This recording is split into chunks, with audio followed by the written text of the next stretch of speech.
جناب سلیمان نے بلقیس کا تحفہ کیوں نہیں قبول کیا؟ حرام مال سے کس طرح سے بچا جائے؟ کیا کسی حکومت کو رسوا کرنا صحیح ہے؟ آئیے ان سوالات کے جوابات جانتے ہیں آج کے ایپیسوڈ میں۔ بسم اللہ الرحمن الرحیم۔ ناظرین محترم، السلام علیکم ورحمۃ اللہ وبرکاتہ۔ سبیل قرآن کے تفسیر پروگرام میں ایک بار پھر آپ سبھی ناظرین کو خوش آمدید کہتے ہیں۔ آج آپ کے سامنے سورہ نمل کی آیت نمبر 36 سے 29 تک کی تفسیر لے کر حاضر ہوئے ہیں۔ آئیے اپنے پروگرام کو شروع کرتے ہیں آیت نمبر 36 اور 37 کی تلاوت اور اس کے ترجمے سے۔ كتاب أنزلناه إليك مبارك ليدبروا آياته وليتذكر أولو الألباب بسم الله الرحمن الرحيم فلما جاء سليمان قال أتمدونني بمال فما آتاني الله خير مما آتاكم بل أنتم بهديتكم تفرحون ارجع إليهم فلنأتينهم بجنود لا قبل لهم بها ولنخرجنهم منها أذلة وهم صاغرون۔ جب بلقیس کا ایلچی تحفہ لے کر سلیمان کے پاس آیا تو سلیمان نے کہا، کیا تم لوگ مجھے مال کی مدد دیتے ہو؟ تو خدا نے جو مال دنیا مجھے عطا کیا ہے وہ مال اس سے جو تمہیں بخشا ہے کہیں بہتر ہے۔ میں تو نہیں بلکہ تم ہی لوگ اپنے تحفے تحائف سے خوش ہوا کرو۔ پھر تحفے لانے والے سے کہا، تو انہی لوگوں کے پاس جا، ہم یقیناً ایسے لشکر سے ان پر چڑھائی کریں گے جس کا اس سے مقابلہ نہ ہو سکے گا، اور ہم ضرور انہیں وہاں سے ذلیل و خوار کر کے نکال باہر کریں گے، وہ رسوا ہوں گے۔ ان دو آیات میں خداوند رحمان الرحیم نے کچھ اہم پیغامات رکھے ہیں۔ آئیے سن لیتے ہیں ان اہم پیغامات کو بھی۔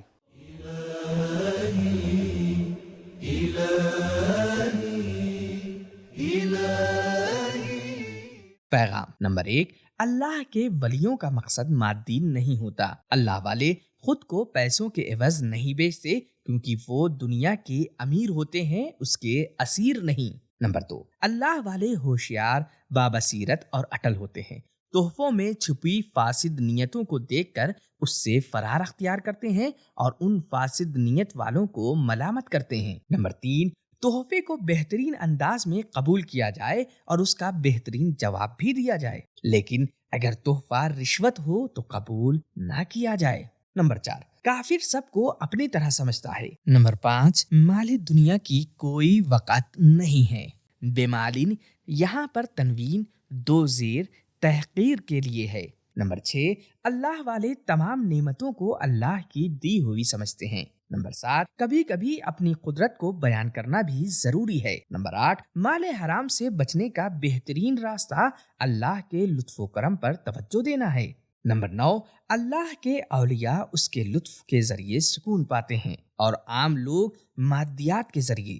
نمبر 10، علم اور حکمت مال سے بہتر ہیں۔ نمبر 11، منطق کے بعد قدرت و طاقت کے مظاہرے کی باری ہے۔ نمبر 12، جو لوگ فقط طاقت پر بھروسہ کرتے ہیں ان سے سخت لہجے میں گفتگو کرنی چاہیے۔ نمبر 13، گزرے ہوئے ادیان میں بھی جہاد کا ذکر موجود ہے۔ نمبر 14، ہجرت اور قدرت کے بغیر تبلیغ اور رہنمائی کسی کام کی نہیں ہے۔ نمبر 15، جو انسان مادی چیزوں کو چھوڑ دے وہی انسان قدرت کے ساتھ بول سکتا ہے اور حق کا دفاع بھی کر سکتا ہے۔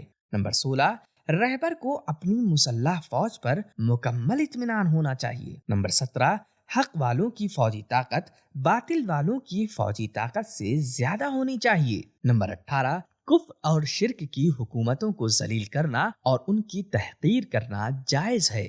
آئیے اب سنتے ہیں سورہ نمل کی آیت نمبر 38 اور 39 کی تلاوت اور اس کے ترجمے کو۔ قال يا أيها الملأ أيكم يأتيني بعرشها قبل أن يأتوني مسلمين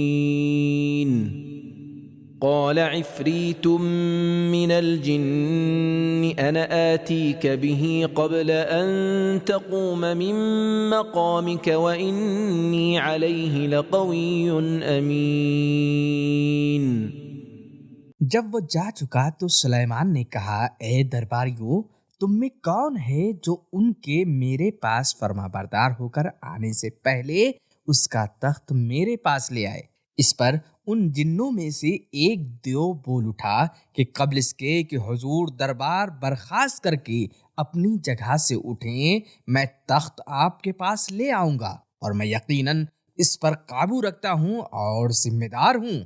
ان دو آیات میں خداوند رحمان الرحیم نے کچھ مفید نکات رکھے ہیں، آئے سن لیتے ہیں ان مفید نکات کو بھی۔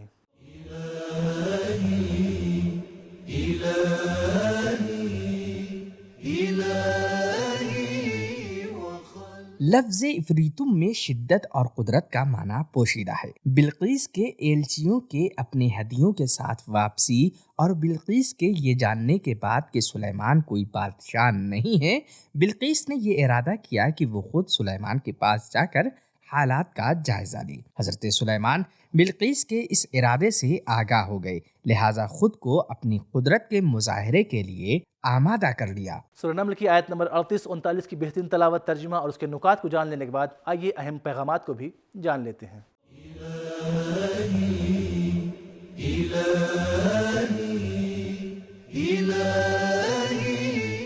پیغام نمبر 1، حضرت سلیمان کے پاس رہنے والے لوگ غیر معمولی طاقت کے مالک تھے۔ نمبر 2، صحیح مقابلے کے لیے میدان کو کھلا چھوڑ دیا جائے۔ نمبر 3، صحیح موقع پر دوسروں کی قابلیت سے استفادہ کیا جائے۔ نمبر 4، انسان کی لیاقت اور قابلیت معیار ہوتی ہے، نہ کہ اس کی جنسیت۔ ایکم یاتینی، حضرت سلیمان کے پاس رہنے والوں میں جنات، پرندے اور انسان سبھی موجود تھے، مگر فضیلت کا معیار بلقیس کا تخت لانے کی قدرت تھی، نہ کہ تخت لانے والے کی جنسیت۔ نمبر 5، اگر کسی انسان سے تخت و تاج چھین لیا جائے تو وہ آسانی کے ساتھ تسلیم ہو جاتا ہے۔ نمبر 6، قرآن مجید طی العرض کو مانتا ہے۔ نمبر 7، قدرت کا مظاہرہ مخاطب سے ہم آہنگ ہونا چاہیے۔ نمبر 8، لوگوں کی ہدایت اور رہنمائی کے لیے خود ان کے امکانات سے استفادہ کرنا چاہیے۔ نمبر 9، کامیاب وہ ہوتا ہے جو دشمن سے پہلے اقدام کرے۔ نمبر 10،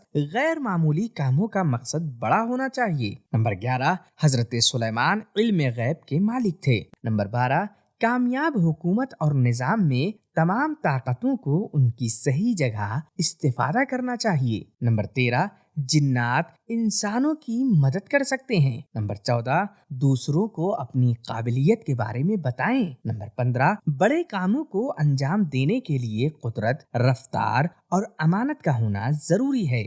تو ناظرین، ہم نے جانا کہ جناب سلیمان نے بلقیس کا تحفہ اس لیے قبول نہیں کیا کیونکہ وہ ایک نبی تھے، اور ایک نبی کبھی بھی خود کو مال و دولت کے بدلے میں نہیں بیچتا، اور مال حرام سے بچنے کا طریقہ یہ ہے کہ جو بھی اللہ نے ہم پر لطف و کرم کیا ہے اس پر توجہ کریں اور اس پر راضی رہیں، اور اگر حکومت کفر اور شرک کی ہے تو اسے رسوا کر سکتے ہیں۔ تو ہمارا آج کا ایپیسوڈ ختم ہوا، ملتے ہیں اگلے ایپیسوڈ میں، تب تک کے لیے خدا حافظ۔